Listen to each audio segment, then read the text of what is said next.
Welcome to the Rooted Warriors, the podcast where the bonds of sisterhood are not just celebrated, but explored through laughter, tears, and everything in between. Join me and my two dearest friends as we dive deep into the roots of our own friendships, sharing stories and challenges.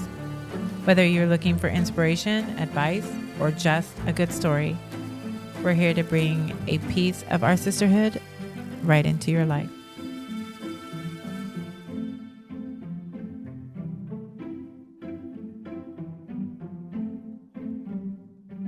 Hey, Rooted Warriors, Greg here, filling in for Kat today and bringing a little bit of that Gen X guy energy to the table.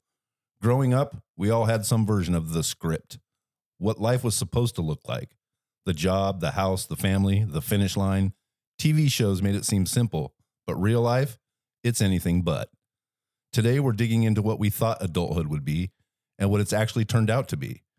We'll talk about the shows that shaped us, the expectations that followed us, and how we've had to rewrite the script, sometimes with laughter, sometimes with grit.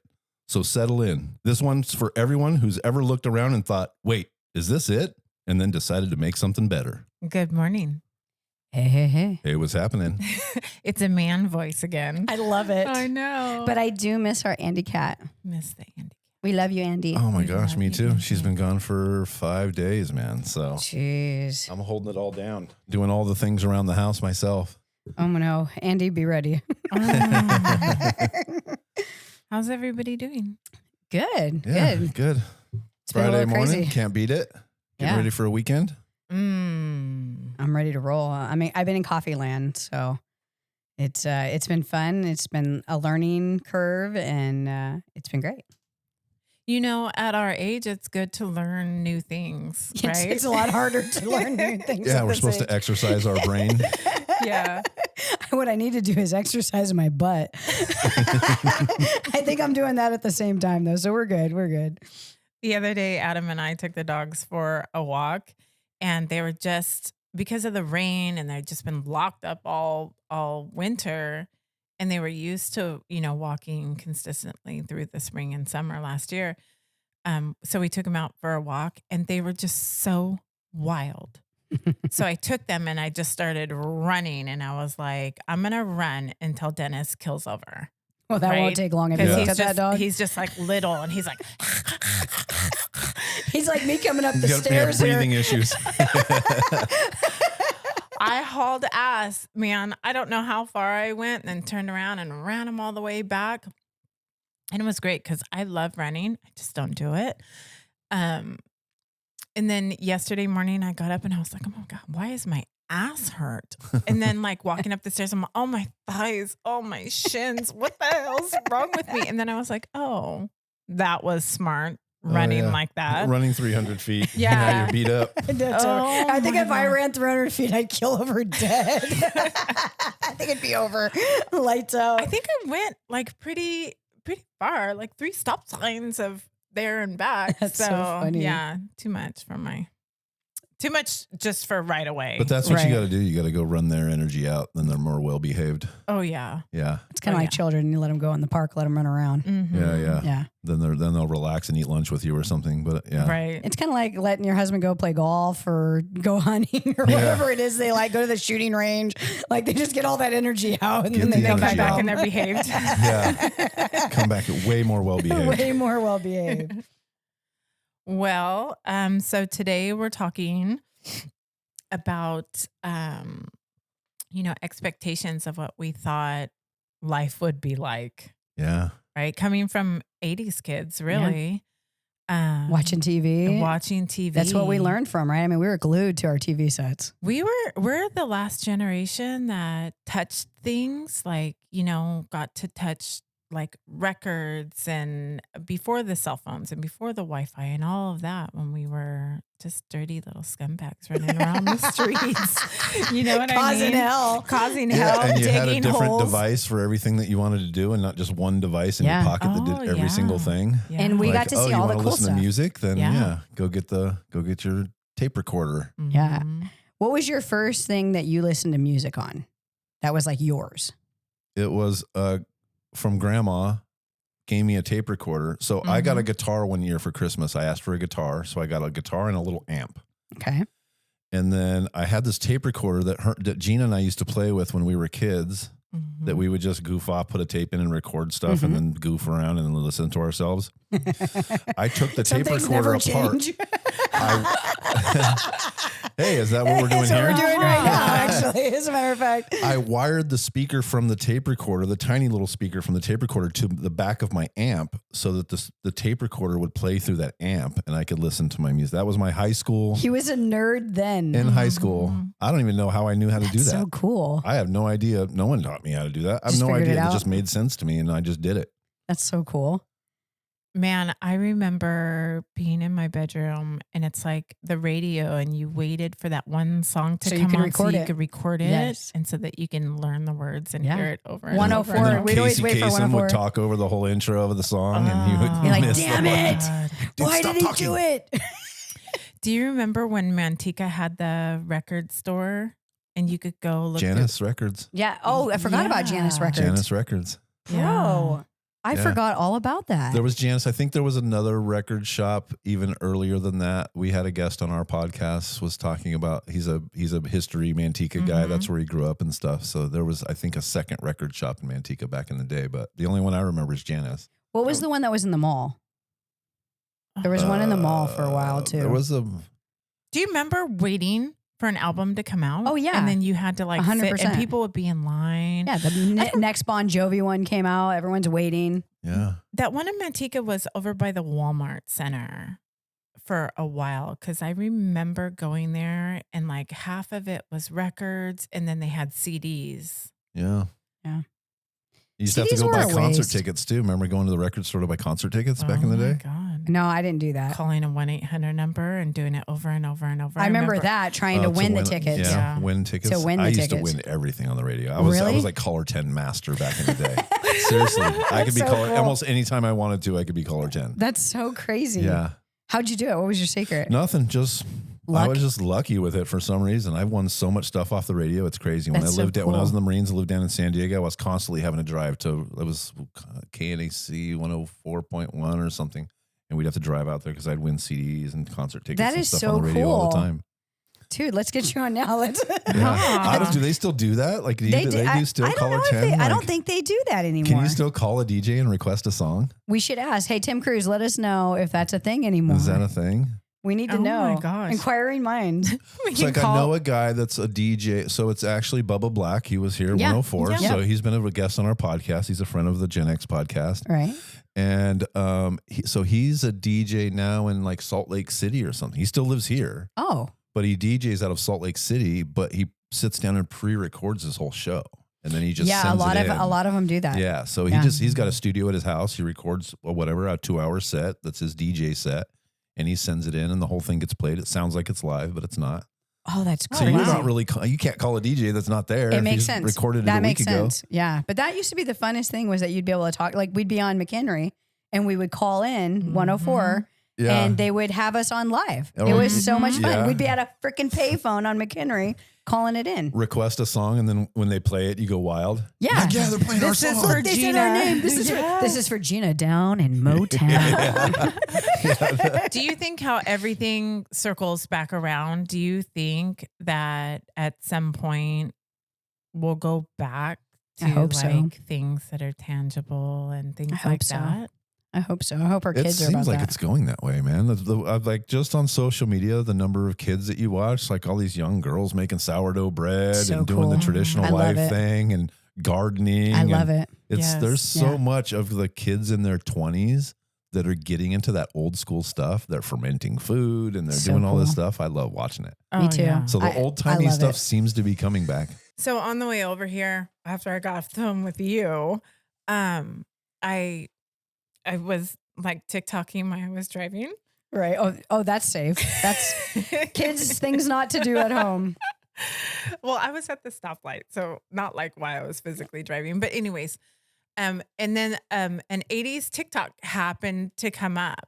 And it made me think that when I was young and then I would listen to my parents, talk about things that were nostalgic, like, oh, this and things just aren't the way they used to be. You're an old person. And you're just like, oh my God, like you want it like this, like all the new, the MTV, why wouldn't you want all this great stuff? Right. But now I feel like my parents.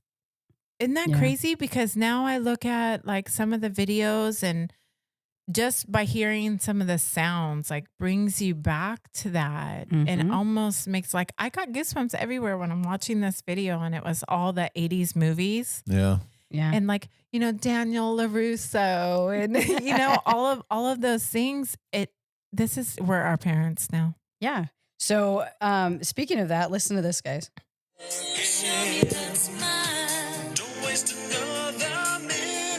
Name that show. What is that?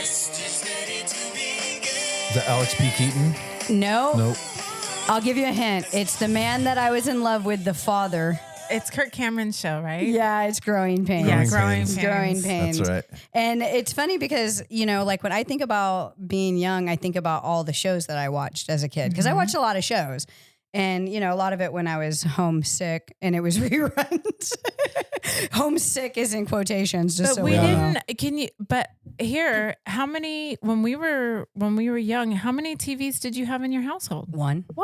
It was in the living room. And you had to watch what your parents were watching. 100%. Right? Like a lot of Dallas. There were key windows throughout the week that you got the TV to yourself. Yeah. And if I called in sick, I got it. So I talk about it on our show. There were certain shows we weren't allowed to watch. I wasn't watching Welcome Back, Kotter. I wasn't allowed to watch Cosby. We weren't allowed to watch anything that had primarily black characters. Same. Just because of the way Dad was. He turned that shit off. Yeah.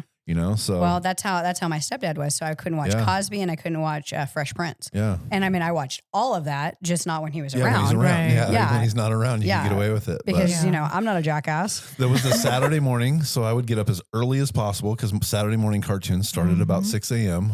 And I would get a good run in till about between 9 and 10 before you would hear Dad get up and get in the shower. And you're like, oh shit, here he comes. Better start. And I eventually learned to just get out of the house. Yeah. Like get on my skateboard and go. Yeah. But when we were really little, there was we were bus kids and we lived out in the country. There was nowhere to go. What am I going to do? Play in the orchard? Yeah. So he would just come out and change a channel on you. Yeah. Now it's like, all right, great. Now we're watching Wild Kingdom. Damn it. That's the last thing I want to watch is some animal show when I'm 10 years old. Tearing each other up in the wild. And the lioness.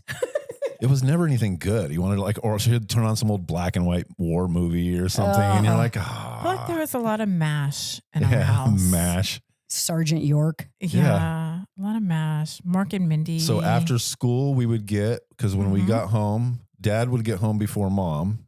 So we had that little hour and a half, maybe 2 hour window from when we got home from school until Dad got home. We got to watch whatever we want.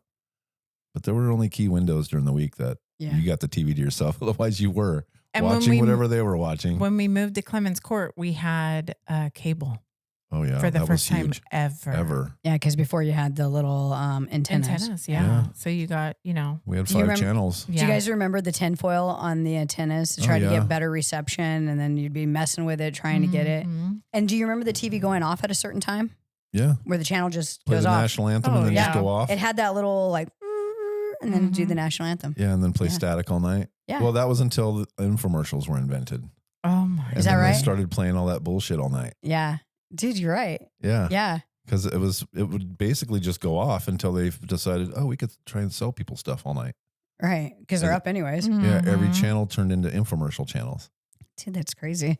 And then cable. I mean, then cable became everything was 24 hours. And now it's bizarre because anytime I look through anything that's like cable, you'll see TV channels that are dedicated to a single show. It just plays SpongeBob all day long, or it just plays the Cosby Show all day long, or like American Pickers.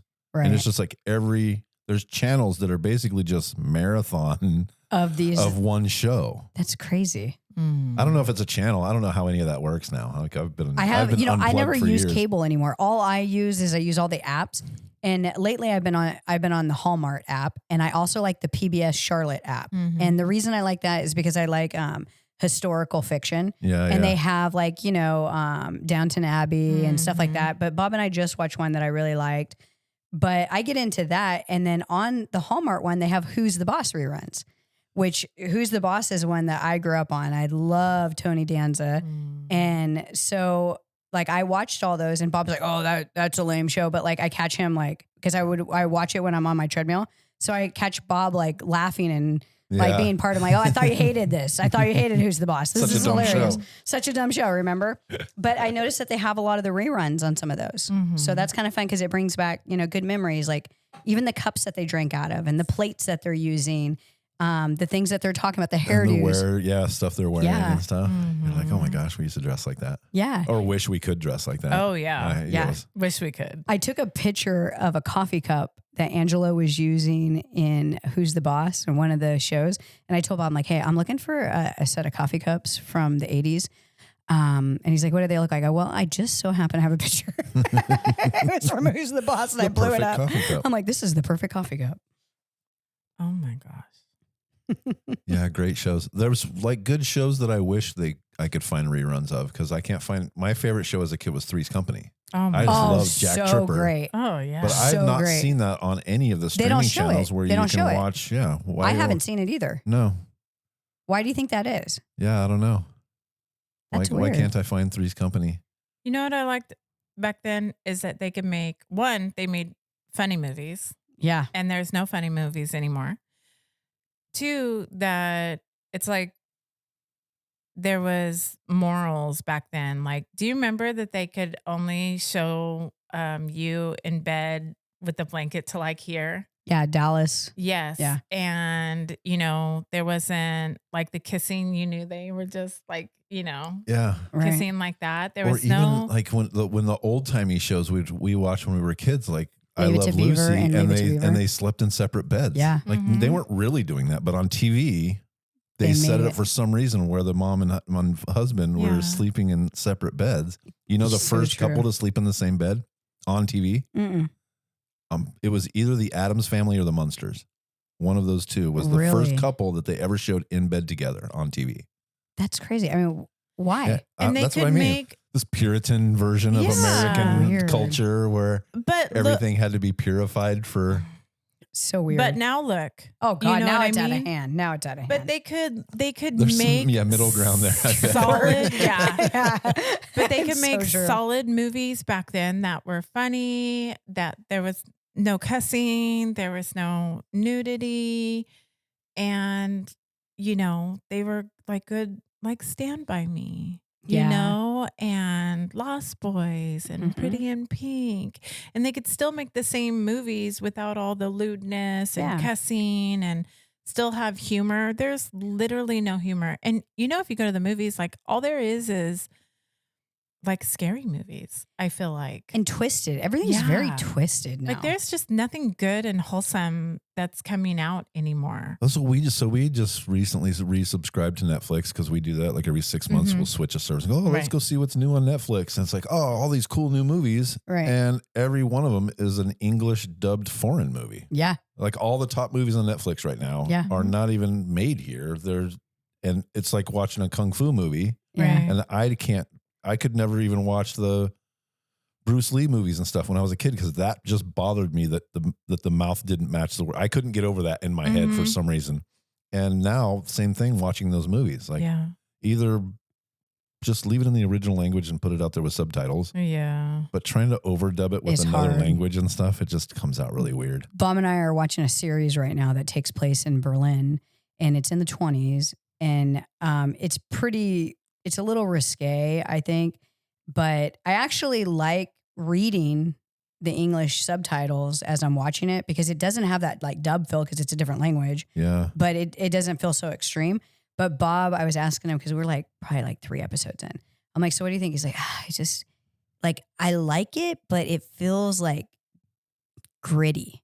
Like it's in a gritty setting. He's like, I just hope like they're not like, because it's like 4 girls that are all like basically homeless and they're sharing a room, they're sharing a bed. The one girl has a boyfriend that comes over once in a while. They're trying to get jobs. One of them's basically a hooker. He's like, man, I hope it's like going to get better because this is like kind of grind. He goes, I hope they make it past the one bed. I'm like, yeah, you're right. Like maybe we'll give this one more episode and we're done. But I kind of like reading the subtitles. For me personally, it feels like foreign and cool and different. I was just talking yesterday about how, because when we sat down, when we did the Falcons project, is when we started watching Peaky Blinders. Yeah. So that's been Love a couple Peaky years ago now. Yeah. Yeah. It was like, all right, let's get into the mood for it's the same thing. I listen to the 70s The music vibe. when we do Capital Coffee. Yeah. So when we got into the Falcons lair mode, we turned on subtitles because I'm like, I don't even understand what these guys are saying. I'm like, half the stuff, I'm missing the show. Yes. So we turned subtitles on 2 years ago to watch Peaky Blinders. We've never turned them off. I love it. Yeah, I watch everything with subtitles on. Part of it feel is like I an can't old hear person. old. I Yeah. think that's what And that now I means. put my glasses on to watch TV because I always have the subtitles. Yeah. Where before, if it's a little blurry, like fuck, it doesn't It's like matter, whatever. right? It's like whatever. But now that I have the subtitles, I have to have my glasses on. Yeah. So I always have them wherever I'm going to be sitting. I have my glasses ready to put on so I can watch my TV like an old person. I'm literally old now. Now, when I watch TV, I find myself looking back like there's nothing good on, so I'm gonna watch Stand By Me again for the 1000th Because time. it's your feel good. Yeah, film. well, and not Yeah. just anything almost from the 80s is just like I agree. Breakfast Club. How many times have you sat and watched that with your kids? Yeah. Now, we're searching through like, oh, what is from the 80s? Mad Max and Like, yeah. Otherwise, what are you Rambo. supposed to watch? There's Yeah. nothing coming out right now. It's seems like true. there's just nothing good. no. I liked being nothing. able to show my kids all of those shows too. Mm-hmm. Like it was just good times. It was mandatory. I mean, Kyoji and Victoria got the most of it. I made them sit down and watch all that stuff. I mean, every single 80s movie they've got a grip So on cool. because, I would buy the DVD. Because back in the day, remember you could go to Walmart and they had that big bin full of $2 $5. DVDs? Oh, Yeah. yeah. And I was like, oh shit, here's a copy of whatever, like Mad Max. And you take it home. yeah. Like, kids, you're watching this now. You were going to be cultured. You will be cultured. God, It huh. will happen. What was your favorite show from the 80s? Like TV show? I think Three's Company was the thing that I really look forward to the most. We watched a lot of Three's Company in our house. But it was because it was in that window. Like it came Yeah. on at 3:30 or something like that. So it was, we had time to watch a full episode before Dad would come in and ruin it. So That's I how it they was think- do one of it. the only shows that we did get to watch. Yeah. And once we got cable, I loved MTV Oh, MTV was where it was at. because I loved Madonna Yeah. at the time when she was a real person. Yeah. And The VJs were normal. cool too. yeah. Like that wasn't out yet. What is that called? VJ. What is the name? So They that's were like they were video, the DJs. The video DJ. So there Oh, was yeah. like Jason can name the 5 original VJs. that- Yeah, that- I'm sure he could. I'm sure he could. Adam Curry and Yeah. But I loved MTV. I loved watching, Cyndi Lauper Oh, so cool. and, Madonna and just being in awe of them, was probably one of my favorite things to watch. Yeah, I really liked MTV too. Yeah. I liked Silver Spoons. Oh my God. I love Silver Spoons was great. And I liked the Cosby Show a lot and Growing Pains. I don't know about the Cosby Show. Probably because we didn't get to watch anything like that. But yeah, and Cosby wasn't on reruns at the time. It was like you had to watch it at 8 the right o'clock or time. what it was prime time. And neither one of our parents were into anything was a sitcom. Yeah. Neither one of them would watch a half-hour show. They were into full-hour Dallas. Yeah. Knots Landing. See, I had to go my to bed gosh. for those. Like- I wasn't allowed to watch those. So I would like crawl down the hallway because the way that our apartment was, I could crawl down the hallway and kind of see it. And lay down and and I'd watch. lay and try to watch it. And then like I'd get brave and go get like a pillow or a blanket and like try to do that. And then my dad would catch me, beat my ass, send me back to bed. Yeah. But I wasn't allowed to watch anything remotely inappropriate, which is funny because I mean I grew up to be Moe, but Yeah. like hello. That's kind of how it goes. But I wasn't allowed to watch any of that stuff. I couldn't watch any shows like The Cosby or Will Smith, Fresh Prince. So it's just kind of funny, like the rules that were on me, but we watched a lot of baseball. My dad was a really big Atlanta Braves fan. And so we watched a lot of baseball. We watched a lot of football, See, that's the other. They weren't sports fans either, really. Not until way later when football became super popular and the Niners of the 80s went Yeah, crazy your and Joe mom, Montana, and all Montana. that stuff that they became football fans, sort of, but not sports either. Dad was not coming in and turning sports on. No, he wasn't a sports guy. He was No. not a sports fan at all. You know what I loved was Eddie Murphy's Beverly Hills So Cops. good. Yeah. And it was the first time so we were good. allowed to sit and watch something like that. And he was So good. funny. So the old good. banana Those and the were, tailpipe. and I talk about the Friday nights that Gail would work late on Friday nights. Usually she was home at 5. She'd come home and cook dinner. But because she worked late on Fridays, she would not get off until 8. She would come home with pizza. Right. And sometimes a couple of VHS movies from that's from cool. Rip Video. Yeah. That's cool. So it was like Friday night pizza and movies and whatever mom brought home on VHS we would get to watch. So I love it. Oh my God. I totally That's forgot about probably how- Rip Video. yeah, how we got to I watch liked like Rip Beverly Video. Hills Cop and stuff like that. Yeah. I remember one time, and now I do this when I pay off something.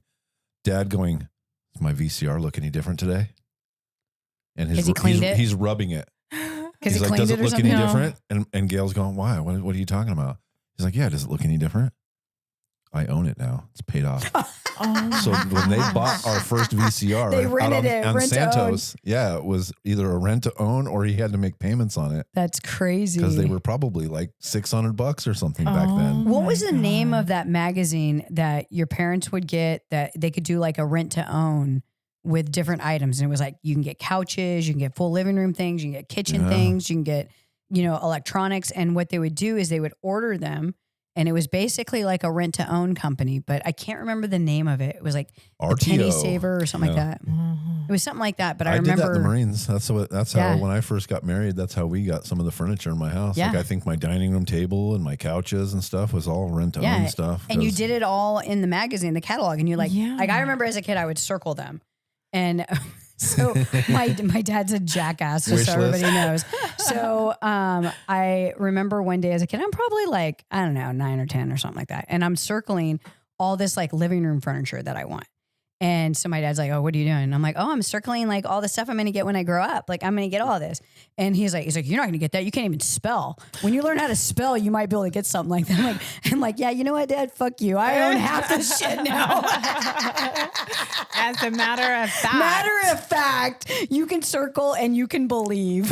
Dads have a way of just fucking bubble popping like Dude, that they're such sometimes. huh? assholes. Like, why do you even say stuff? Like, why not just say, "Hey, honey, maybe you should work on your spelling," like in a nice way. Like, can you spell couch? But can you imagine what we would have turned out to be I would have been if a we little- weren't parented like we were? No, I'd been a brat, and I'm Right. not.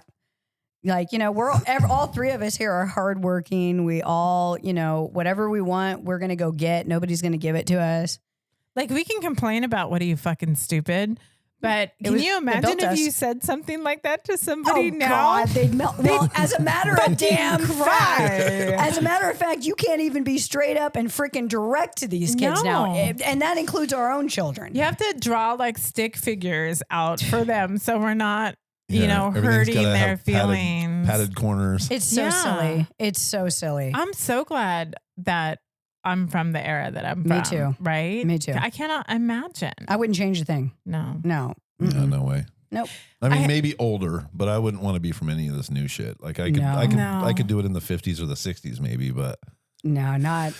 I don't know if I would have survived in the 50s. yeah, because I did like video games, and they didn't have that back then. I think we come from it's just perfect. Yeah, Yeah, It's- because was I'm the too best. independent and I'm too like opinionated. I wouldn't have been a good 50s wife. I don't think. I don't know. I think I would have like bombed at that. 60s, 70s, I would have rocked like a mofo though. yeah. Yeah. I had an employee, several, as a matter of fact, but I remember one of the girls was like, "Well, I can't. It's like 30 minutes before a shift." And she's like, "I can't come in." Why? I have a stomachache. I'm going to go to the hospital. Because I have a stomach ache. What the hell? Gail would be like, take a freaking Mylanta and get your ass in here. unless you're dying, come to work. What are you doing? Yeah. Or, no, I can't work that day. I have an eye appointment. What are they going to do? Yeah. What do you mean you have an eye appointment? At what time? 2:30. You work at 5. You work at 5. What do you think is going to happen to you during that eye appointment? Are they dilating your eyes? Right. Like what's happening? But all of that is because of parents like us, because our parents were too harsh and didn't spend enough time with us. And so wah. So we go and we create a bunch of freaking brats who we spend way too much time with our children. We're way too involved in our children's lives. And we were I wasn't way too nice, but most people are way too nice. Oh yeah. And it's like, we should have been a little bit more like our asshole parents who did their own thing and made their children do their own thing. Because kids can't take a shit without their parents being present and there to wipe their ass after now. I was just talking to my son, Kyoji, came over to visit last night, and we were talking about actually a bunch of this stuff. And he's like, remember when you signed me up for soccer? I was like, yeah. It's like, you played 1 year of soccer as a kid. I signed you up for it. He goes, the first practice that I went to, you made me ride my bike there, and you showed up for the practice. But after that, you never showed up for one of my practices. I'm like, whoever showed up for one of my practices as a kid? Nobody even came to a game. Nobody even knew what team I was playing on. Are you fucking kidding me? I wasn't. I made you an independent kid. Like, right. I wanted you to go, my practice is at 4. I better be there. And you got to jump on your bike and ride across town, and you better be there. Otherwise, you're going to be in trouble with your coach. I don't care. Right.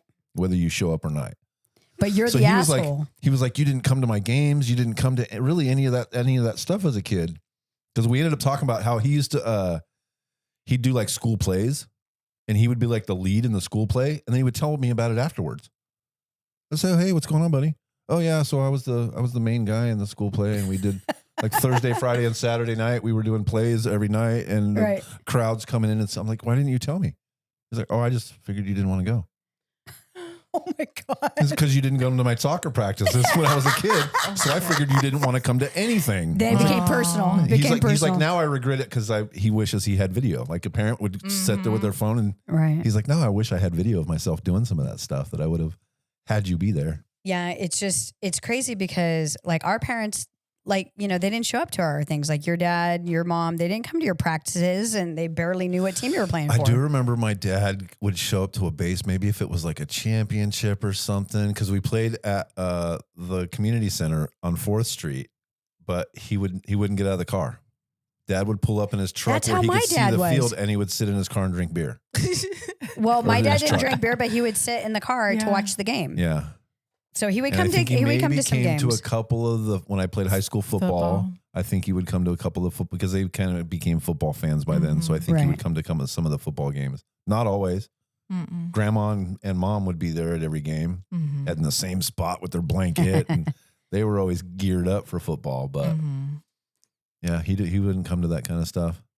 And it's crazy because like our kids' era, like the parents were super involved. They're at every freaking practice, moms and dads. I'm like, don't these dads have jobs? Like they're there at 2:00 watching the practice. That's actually how we got to talk, because my son drives Amazon now. And he's like, if I end up in there in the morning or in the afternoons, he's like, if you end up anywhere near a school, like no kids walk to school anymore. No. Go to any of these schools, even here in Ripon, and there's 1,000 cars outside of every school dropping all the kids off. It's true. I'm like, no kids are riding their bikes to school. No kids are skateboarding to school. Nope. There's just no independence. We all walked. And I think what they did was when they put all the kids on the milk cartons, they scared all these fucking parents into letting their kids do anything. My kid's going to get abducted. It's true. Don't want the bad guys taking my child into a van. But no, God. But that wasn't a our thing. Our parents were packing us up. Our parents didn't give a shit if we got abducted. Take this kid. I remember being at Weston and knowing that when I was a freshman, I'd have to walk and be able I remember that summer before I was a freshman, making sure I knew how long that walk was going to take me and Robin. Yeah. Oh, to go through all the class too. To get to school, yeah. And then get home. And then I remember being a freshman, being a cheerleader or wanting to play sports, but knowing that I would have to go from Ripon High School over to Weston where we lived to get my chores done, to run back to go to practice. Oh my God. Because you had to do chores. Right. I remember science camp and my mom being like, who's going to do your chores? Yeah. I don't know. Who is going to do it? When you go to science camp, I was gone for a week. Ginger it's like being an employee. You better get someone to cover your shift. You just got 7 shift, bro. Yeah. You're not getting a day off. Yeah. You better talk to your somebody gets a letter, a handwritten letter at the house that says, Gina's looking for a cover for April 4th through April 7th. If you'd like to pick up the shift, please check yes. Yeah. Yeah, but I remember being like, oh my God, a whole week without chores, you know? Yeah. It was like a blessing. You know, our dad was in the military. So it was like, oh, it was bad. Yeah. Being, you know, raised a scared child into a scared young adult it wasn't until like maybe 2 years ago that I have like really realized that I don't have to be scared of anything anymore. Yeah. You know, yeah. I describe it as survival mode. Yeah. It was like survival mode. There were days that I wasn't sure if I was going to make it. If I was next on dad's list and I was going to get my fucking brains bashed in or something. And it was just like, survive day to day. And I don't think that left me until late in my 40s. Yeah. Before same thing. I realized, I'm not just surviving. Yeah. I don't have to be frightened. I made it this long. Life anymore. Yeah. But there were, like, you were scared. Do you remember, like, I put like dish soap in the when we did get to use the dishwasher because we had one, and just wasn't allowed to use it very often. It seemed like, but I remember putting like being in a hurry, trying to get to practice or something, and putting dish soap in it because we were instead of the other one, and then it foams up all the way to the counter, and you walk in, and the whole kitchen is full of like suds everywhere. God, that must have been a panic. Yeah, panic, like life or death. Oh my God, you know. Or my dad would come in, and he either loved to, you know, do this or not that nobody saw what I did. She's checking for dust. Take a glass out and put it in the kitchen window. And if it wasn't cleaned properly, I was grounded for the rest of my life. And he had a nose like a bloodhound. He would smell the dishes. He'd go, this is not clean. This is not clean. He had a nose like a bloodhound. Oh my God. And none of my other friends had to deal with shit like that. Yeah. Like, Rebecca was an only child that lived in La La Land. When I went over there, her mom baked us hot cookies. Yeah. But that's not La La Land. Like, that's the way it should be. Yeah. I was like, this is not real life. Rebecca's in La La Land. Yeah. That's why Rebecca has a normal life. Eventually found every reason not to be home. Like once we moved to that house and we lived in town and we weren't bus kids anymore, it was like, I found every reason. I'm staying the night at Scott's house. Yeah. Staying the night at Dwayne's house. Yeah. Because you got to sit down at a table. Going to Chris McDougall's house for dinner meant that, so if you got invited to dinner, you sat, mom and dad, grandpa, like the whole family, everyone at the table. You ate dinner, and then the kids got up. We cleared the table, and then mom and dad would decide what board game we were playing. Wow. And we played Pictionary. We played Monopoly. We played Scrabble. They would pick a card game. Every night of the week? Every night after dinner was board game. That is so cool. Yeah. I loved being over there. It was so cool. God. Like his dad was Ward Cleaver. Oh my God. That is so cool. Right. How funny. I need a friend like that now. Yeah, seriously. Yeah. And it's weird because I feel like Becca always wanted to be at our house, and Robin wanted to be like we had. You guys were we the were cool in house. the cool house. No, it's funny because like I was like in between. Like it wasn't as bad as my dad wasn't as bad as Greg. He wasn't much better, but he wasn't as bad. So what I liked about your guys' house was like at my house, there was like no cussing. I can't watch certain things. You know, if you said something sexual, like that would be like way off limits. Where at your house, it was like, fuck it. Like all that was allowed. Yeah. And like, you know, Gail's smoking pot and grandma is, and it's all good. It's no problem. And the house was just full of smoke. Yeah, and everyone's smoking, and then your dad's drinking beer at like 8 a.m. or whatever. Yeah. And then, you know, he offered me a beer at 8 a.m. I'm like 16. I'm like, sure. But, you know, I liked also like the family part because, you know, I had a little brother who was 5 years younger and had special needs, where at your house, you know, it was 4 crazy kids, all, you know, 3 years apart basically. And it was more fun, and they all had significant others, and it felt more relaxed and cool. So even though my house wasn't much better, yours felt really cool compared to mine. I think by that time it wasn't as horrible. It was they better. loosened up a little It was bit. better. They had loosened up by the time I got to high school and by the time I was out of the house and stuff. They seemed to loosen up a little bit more on all the rules. When everything was out of their control, then they were fine. At that point, I think they really... Because that's the way I see it. Because when we lived on Santos, like, dude, I don't know if you remember what that house looked like when we had to remodel it. Like that house on Santos was scheduled to be demolished. Jeez. And Dad talked them into letting them move into it. I'll rebuild the whole house and remodel it for I think he got a year or two of free rent out of the Fippins back then. Jeez. They paid for all the supplies. He did all the work. And then we lived there for a couple of years. And then we moved out even farther on Murphy's and did the same thing to another house. But I got to imagine that they were in survival mode. They were, for sure. What I mean? Mom was driving a Volkswagen. I mean, of all the cars, it was probably the cheapest thing you could get at the time. That's what she drove us around in when we were kids until she got that big Dodge Ram Charger thing. Oh, yeah. But we drove around in a Volkswagen. Yeah.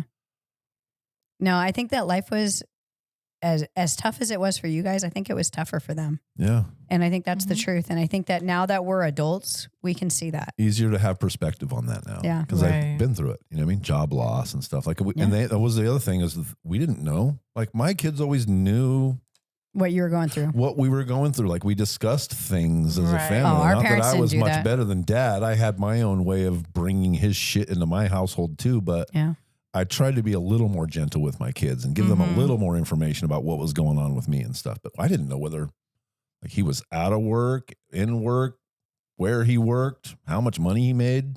We didn't know anything about any of that stuff when we were kids. And I think they were always struggling for money. That was never not an issue. And I think that with 4 kids, I think that especially in that time frame, you're going to be, struggling for money. So. I mean, not until he was commuting.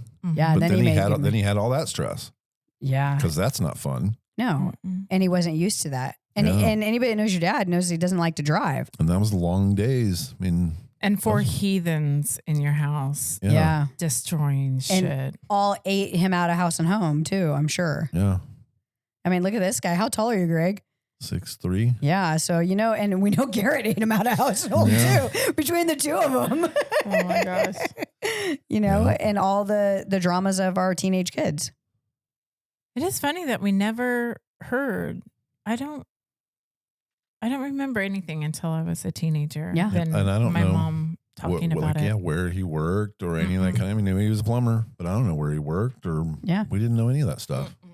And you didn't have those kind of conversations with your parents. It wasn't deep conversations. Like it was like, go to your room, do your chores, get ready for school. That was it. I couldn't even imagine asking about anything like that. How much money does Dad make? Can you imagine? Felt like I would get my head slapped off. Yeah, I never knew what my dad made. Ask any kind I knew he got paid like once a month because once a month we went to town, we got all dressed up, and we went to we went to the Food for Less or whatever it was at that time in Modesto, and we'd get one candy. And I thought all month about the candy. And one time I effed up and I got those what are those things called? The hard gummies, Jujubes?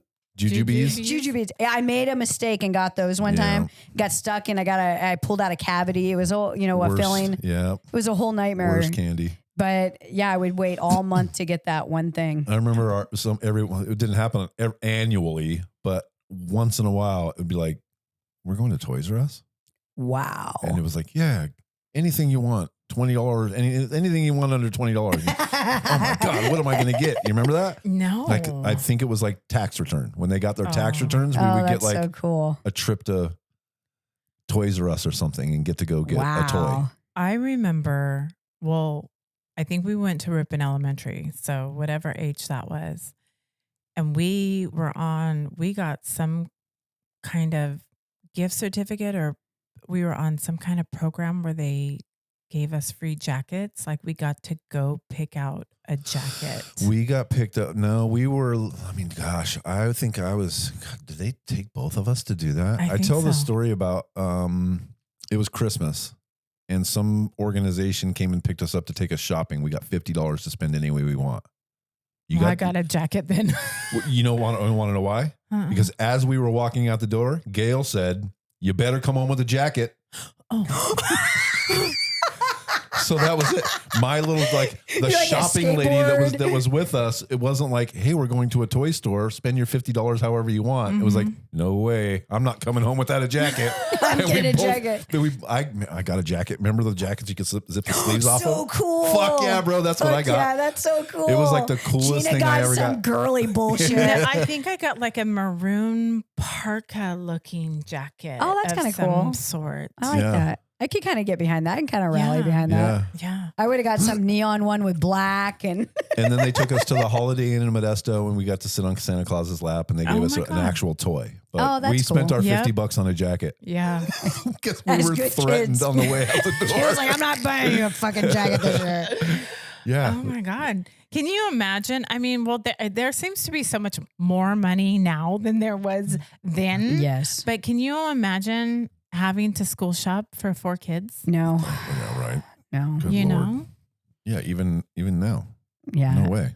Mm-mm. There's no way. So they were always on a budget. They were always struggling, scraping by. And, you know, like you said, perspective's everything. Mm-hmm. Yeah. And, you know, we have all made some of the same mistakes as our parents. Absolutely. In one way or another. And it's hard to like swallow that. But like as our children are doing things, we're like, okay. And they're judging us so harshly. It's like, you know, you're going to be swallowing that pill one day too. So rather than say it, we'll just watch it unless we die. Mm-hmm. Right. But our friends will watch it for us because everyone makes mistakes. And everyone, whether we like it or not, we lean a little bit into our childhood and what we saw, we emulate it without realizing it. As much as we fight for against it and to not do it, we end up doing it. And I've caught myself many times doing things that remind me of my dad.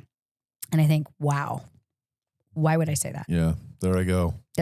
I just had the weirdest flashback of something I haven't thought about in forever, but who used to ride on the back of a bike on pegs? I did. Yeah. And sometimes you would pump your friend on the front. Oh yeah. On the handlebars. Yeah. That was fun. One time I did it going up the overpass on Wilma. And so what it was I was pumping my friend Teresa, who grew up to be a 6 foot tall woman. And I'm like 4'11" now. So you can imagine how small I was at 10. Okay. So I'm on this little bike, which looks like a bike for a 5-year-old, I'm sure. And I'm pumping her and she's on the handlebars. I'm pumping her up the thing and her feet are kind of dragging. We get up to the top and I start rolling down hella fast. She goes flying off the freaking handlebars. She fucks up her face, her knees, her hand. At full speed. So I have to help carry her ass all the way back home to Rapona. And she's this huge girl and I'm this little bean, you know? And so I get her home. She's bleeding all over the place. I'm like, I'm really sorry. I was bumping her on the bike and she fell. But yeah, that's kind of shit we did. You'd be sued now. Well, yeah. I mean, you would call your parents. You'd never even be in that situation. Mm-mm. Right? But we learned, like, what do I do? Like, well, I got to get her home. I got to figure it out. And then when I got her home, it's like I got her a towel. We got all the stuff out of her. Yeah, first aid. Yeah, yeah. We got all the little stuff out of her knees. I told this story. I think I might have just told this on the podcast recently. We're home alone for the summer. So we're out of school and both the parents have to work. So we're just home all day in the house and I have to be in charge. Oh, this is dangerous. Because I'm the oldest. This is dangerous.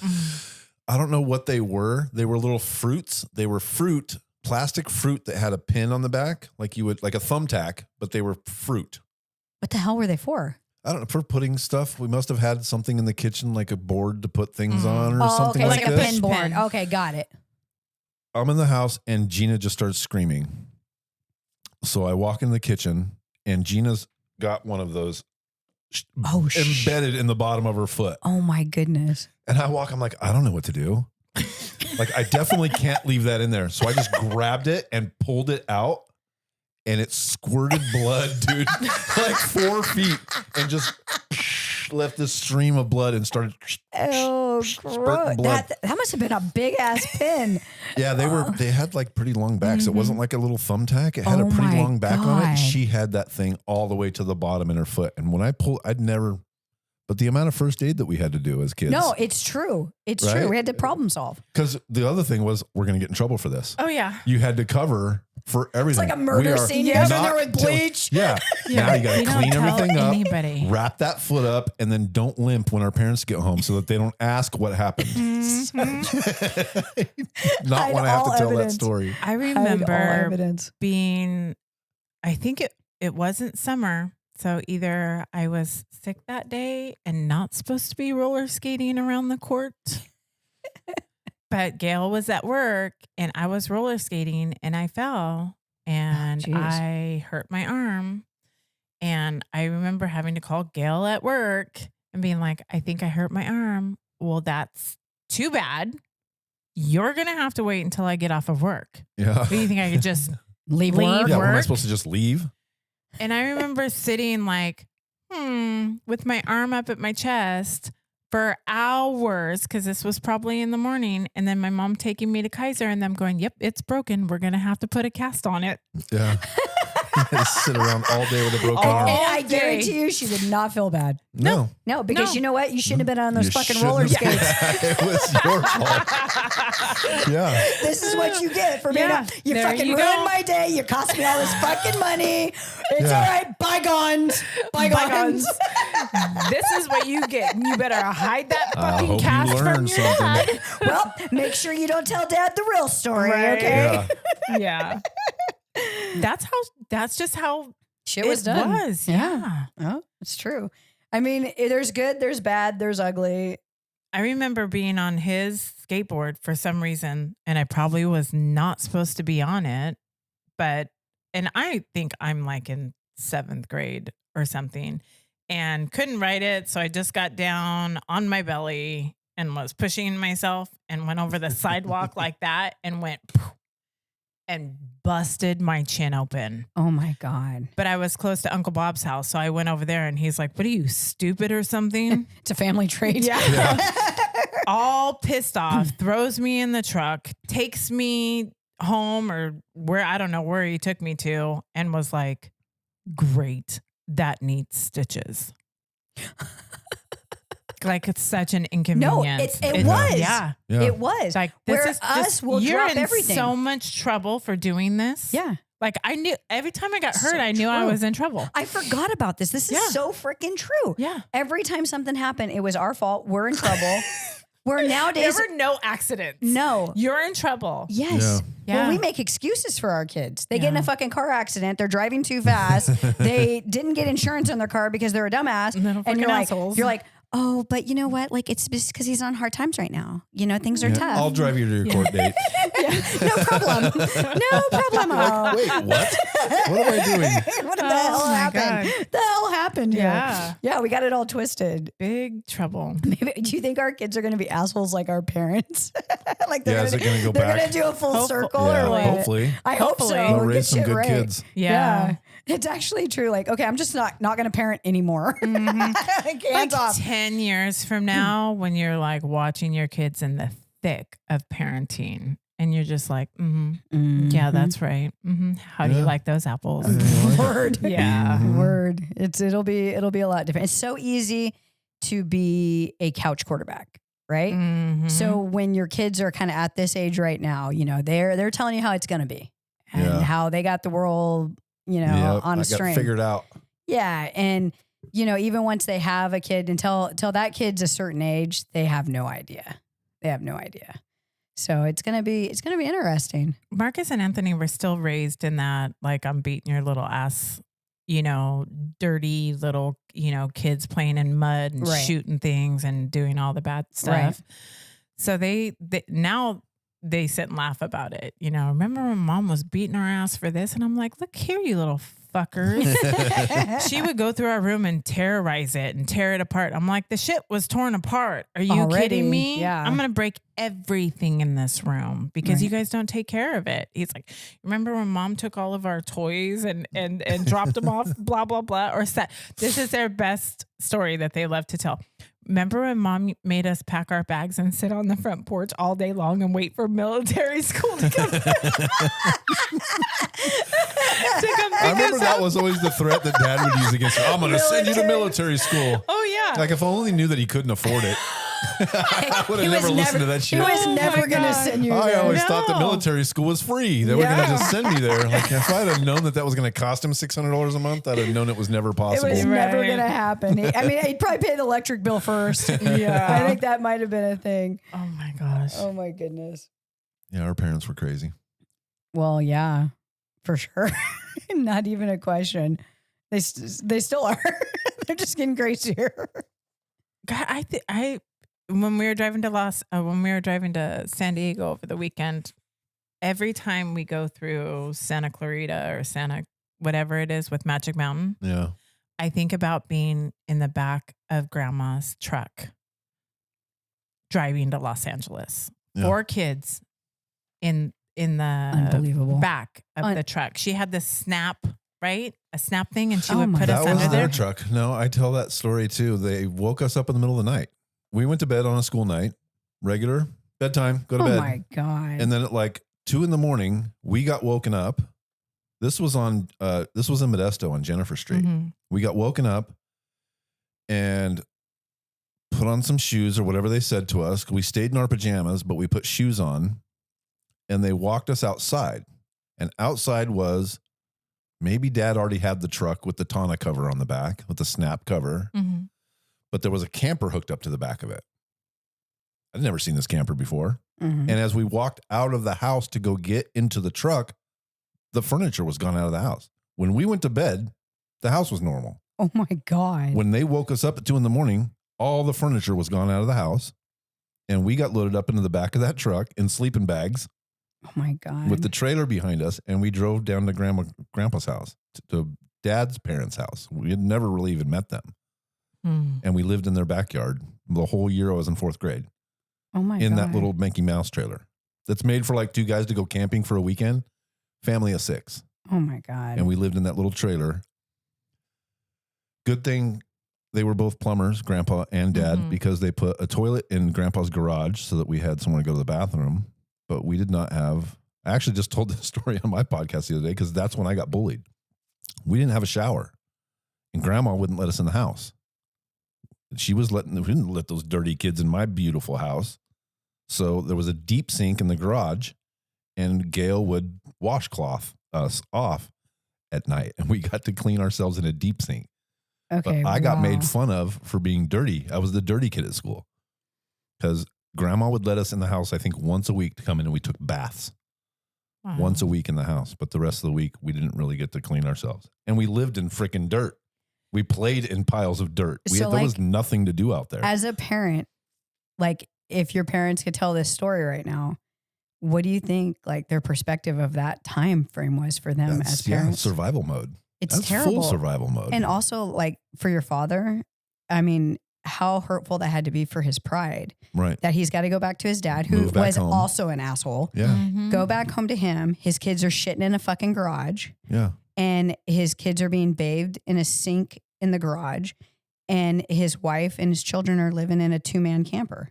Yeah. Like as an adult, and we look back at this, we have to have empathy for our parents. Like that is like, holy shit, that must have been horrible. And it's a summertime and you're at school. It's hot in that fucking trailer. And the best thing was for you to be outside. Like that's all we did. Yeah. I mean, we just played. There was nothing really to do but play outside. It was like dirt filled, wasn't it? I have actually looked on Google Maps and found the property. Really? Yeah, you can find it. It was down in Paris, California. I always tell people, I used to live in Paris. Perris, Paris, California. Is that when Dad's dad had the white Chevy Love? Yeah. He would let me drive around the property. Yeah, that's when I learned how to drive. I was 8 or 9 years old, and he taught me how to drive a clutch. Oh, that's crazy. Because he had the patience. He had at least the patience to teach his grandson how to drive a clutch because Dad was not good at teaching people things. Yeah, he was a doer. He was not a good teacher. You were supposed to already know how to do this somehow. You magically know. Yeah. Yeah, that was a crazy year. That's nuts. I remember Dad, I don't know when, a couple of years ago, it's the first time I've ever heard him talk about growing up in his household and what that was like. Yeah. And that was horrible. Same thing. Same nightmare. Different episode. Yeah. A crazy mom.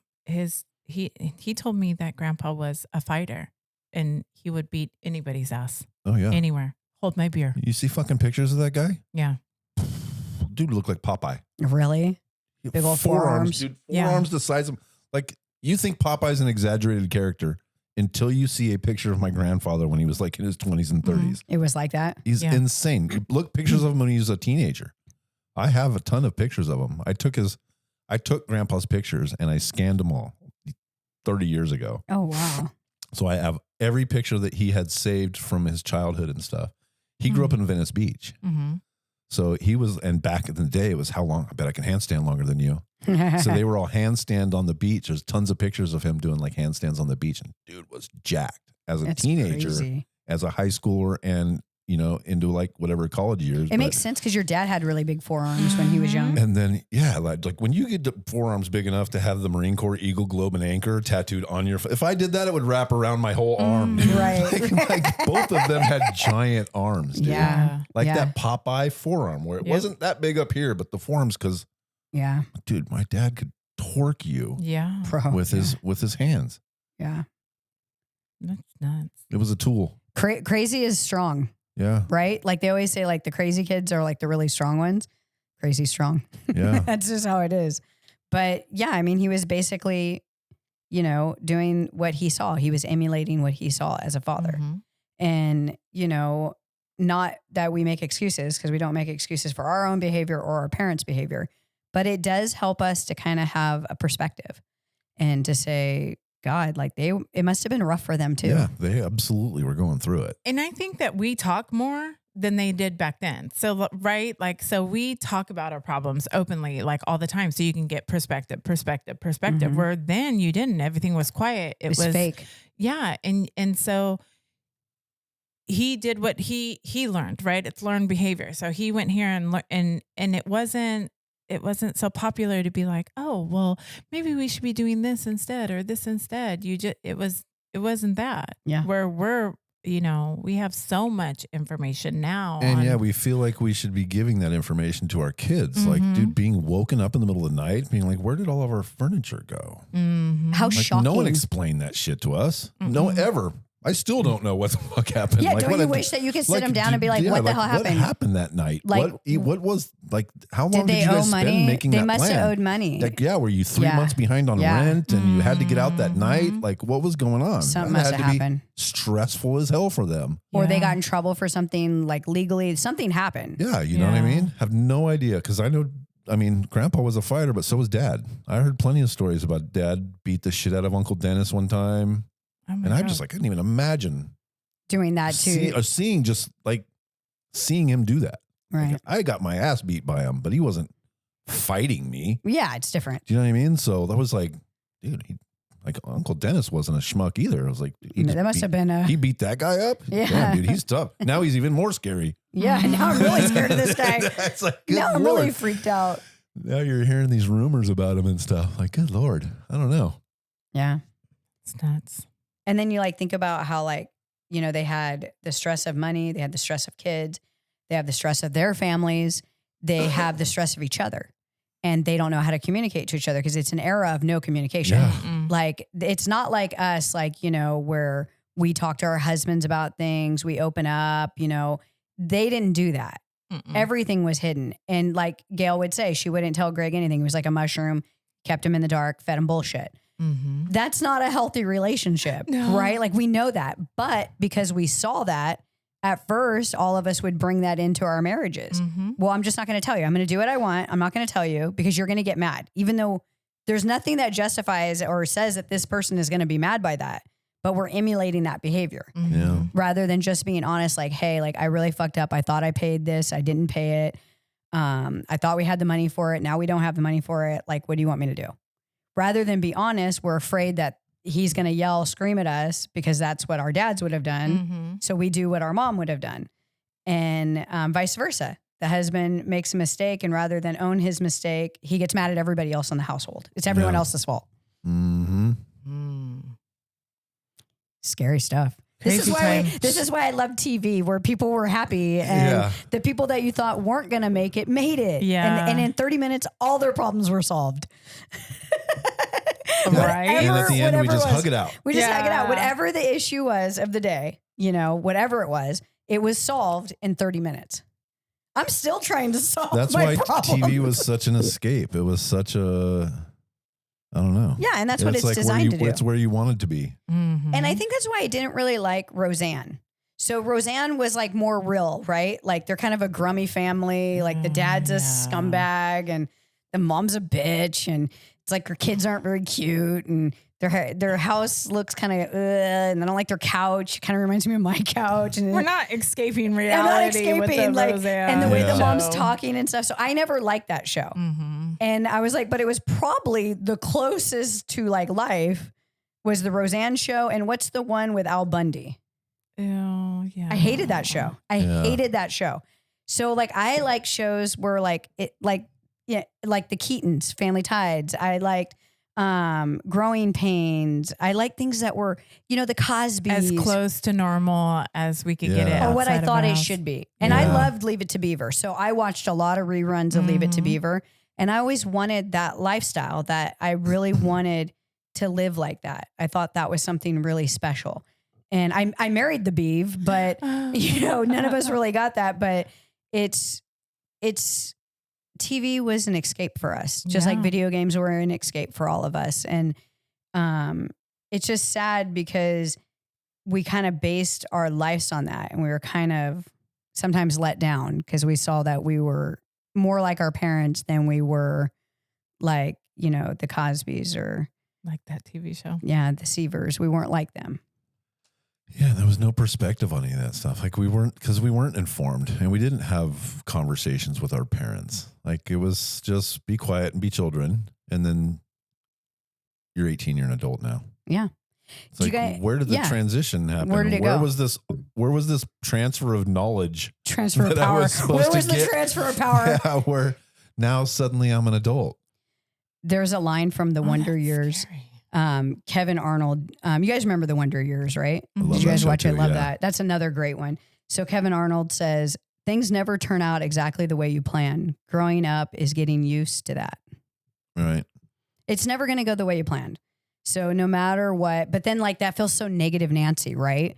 Like, I want to be positive Polly. Like I want it all to turn out the way that we all planned, but that's just not reality. And being an adult, we realize that, just because you get married doesn't mean your marriage is perfect.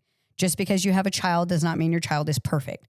And your relationship with that child is perfect for the rest of their life and the rest of your life. That's silly. It's what we hope for.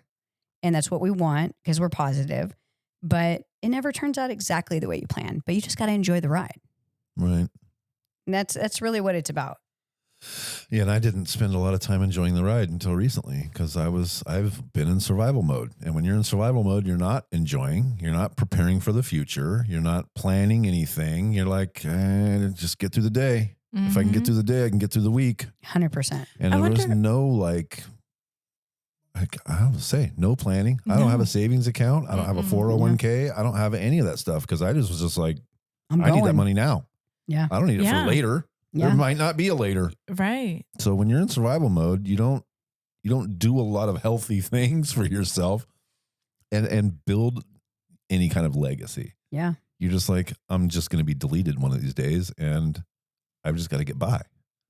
And when you do come out of survivor mode, like when things are good, you almost create a new survivor mode. So everything's good. So rather than invest and chill and just relax and breathe into it, you start creating more shit.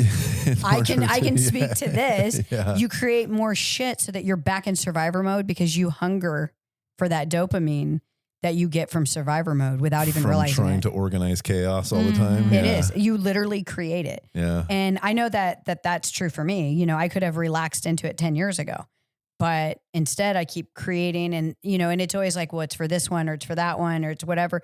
I could say no to all of that. Yeah. But I choose not to. So like I need to get out of survivor mode too. And I need to say enough is enough for me. Yeah. And just relax into it. It's hard to get out of that program though. Mm-hmm. Or right? work program for it. Right. Yeah.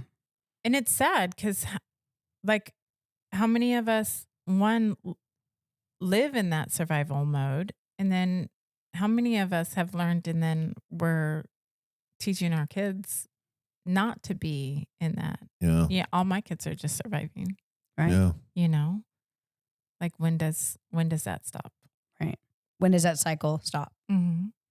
And does it stop? And maybe everyone's in that in some form. That's what I say Like about being an adult. Like, I just feel like a way underqualified, way over my head kid. No, Like, literally, that's exactly Jason what it is. this morning, like, this house, this cars in my drive. Like, how do I even have all this stuff? This is Right. insane. Yeah. I have way more responsibility than I'm qualified for. Word. That's so true. So true. Just try to keep it together. I outgrew my britches. You know what I'm saying? Yeah. Yeah. When you look around the room and you're the adult. It's scary. Yeah. Yeah. When my kids are looking at me to solve all the problems, and I'm like, man, like I can't even figure this shit out myself. What do you want me to do? Yeah. Where's my mom? You know? Right. Yeah. She was the adult. But was she? You know what I mean? Exactly. This is a prime example of that. They were all just surviving. We're all surviving. We're doing the best with what we got. Yeah. As Andy would say, it's our first time around too. Yeah. Yeah. Right. It's like it's all a learning thing, you know, and, you know, we just got to survive it and do the best we can and try to enjoy it. I think that's the hard part, is even in the hard times, remembering to enjoy the ride and get whatever you can out of it. Yeah. I've only been able to do that the last couple of years. Mm-hmm. Yeah. And just try and enjoy stuff. It's right when you figure it out, right when you kind of start figuring it out, that you start declining also, right? It should be like Benjamin Button backwards, right? Oh, it'd be so great if we could live backwards. Yeah. Or if we could just teach our kids, or like, there's got to be at some point where the kids don't get taught to be like that. Like, there's got to be a break in this cycle, because I go back to like when we were talking about grandma and grandpa, dad's parents, I mean, even mom's parents, tons of alcohol. Yeah. Like, alcohol hit this country really hard in the 30s and 40s and stuff. And it ripped some families apart. And then it made this gap, like where we weren't, like where we transitioned from a little house on the prairie type household to whatever a household was like in the 1910s and 20s and 30s and stuff. Yeah, 100%. Everybody working outside the house. We didn't have a homestead. Everyone worked outside the house and lived in apartment buildings or lived in a neighborhood. And now you had bills and a house payment. Like, Charles didn't have a house payment. He staked a claim. True. You know what I mean? So He just true. staked a claim, and that was his land. It just seems to have changed everything. You know, there was like and then it just got like progressively worse, where men weren't teaching their sons how to be men. You know what I mean? It was just like, I got to work, and now this is my weekend off. And you just sent your kids off to go learn from their friends and society and their school teachers and everything else. So it's like, at some point, the parents pawn that stuff off. Like, some point, like we were talking about earlier, all these kids that are making sourdough and homesteading and doing all this stuff, they're going to homeschool their kids. I think it's brilliant. And I think that we may be on the beginning of this shift back to families being families and building traditions. The other thing we talk about, like not having tradition. Like, there's no family tradition. We have family traditions. No. We have family holiday traditions, or every year we didn't vacation. Like, we didn't do anything like that. We don't have any family traditions. I was just telling Adam this morning, I think that we're going to celebrate Easter this year.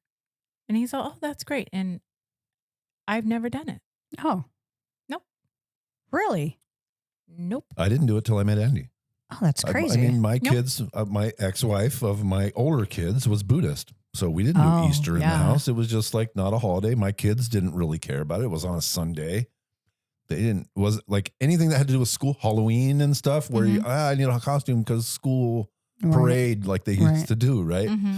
But those holidays that were like that, I never had to do an Easter until I met Andy, and she had kids. I was like, oh, we're doing Easter. Easter eggs? And I go buy plastic eggs. And I didn't do it with my kids. Never colored That's Easter eggs. That's shocking, Gina. I didn't know that you never did that with your kids. Yeah. Yeah. Wow. Well, Nope. I'm going to go Easter basket shopping today. Oh, that's after all fun. this. Yeah. That's fun. Yeah. I literally was Googling and Pinteresting, what do I do? right? Like what goes inside the What is basket? That's that? so What should I do? See, that's cool. Yeah. That's really cool. Katie was saying that because we're doing ours a week early. I'm taking the kids to Grand Island. And then that way I figured that way if Katie wanted to be with his family and if Hannah wanted to do something with Ethan's or whatever, they could do that. And Katie was saying that her mother-in-law wants to show her, because she's going to get together with her, she wants to show her how to do something with silk with the egg. It's like a transfer or something, like a silk transfer. I don't know. But I thought that was really cool. I was like, see, like that's the kind of thing that you should be doing. Yeah. You should be learning these things from in-laws and family members. And like, that's a good thing to learn. And how you build, that's like tradition, I guess you would call it, but a transfer of knowledge, right? Yes. Those are transfers of knowledge, exactly. and she'll teach her daughter that 100%. Yes. See, and I love that. I think that kind of stuff I really, really like. Well, I mean, I think this was a good episode talking about, the old TV shows and life and the script that we didn't really play out. Right? Yeah, I mean, Doesn't quite go as planned sometimes. almost nothing does, right? Yeah. No. That's kind of the That's point. life. It's kind of the point. And it's, it's okay. And your reaction to that is everything. Because I spent a lot of years just fighting the world. Yeah. 'Cause things weren't my way, or I'm having a bad day. Like bad days were a thing that just happened to me and not a choice that I made. Over and over again, right? Yeah, it's so So that's freaking something, true. that Kyoji and I were talking about yesterday was I spent so many years just being angry at the world because it wasn't going the way that I wanted it to be. And then realized that that's not going to change. And I need to just fucking relax about stuff a little bit and not try to be in charge of everything. Yeah, I could see that. Things out of our control. Right? That we want to control. Life is out of our control. Yeah, I mean, most of it is. You got to focus on the things that you can control and try not to worry about the stuff that you can't. But you know what? We're still here and we're still growing. Yeah, that's the important part. The TV shows gave us a script, but real life, hey, it handed us a pen. And why it hasn't always been a sitcom that's smooth or studio lit, guess what? It's ours. So whether you're still figuring it out, flipping the pages, or starting a whole new season, just know this: your story is uniquely yours. Make sure that you write your script rooted in truth. Stay strong, stay silly, stay grounded, tribe. This is Mighty Moe reminding you, feel blessed, be blessed.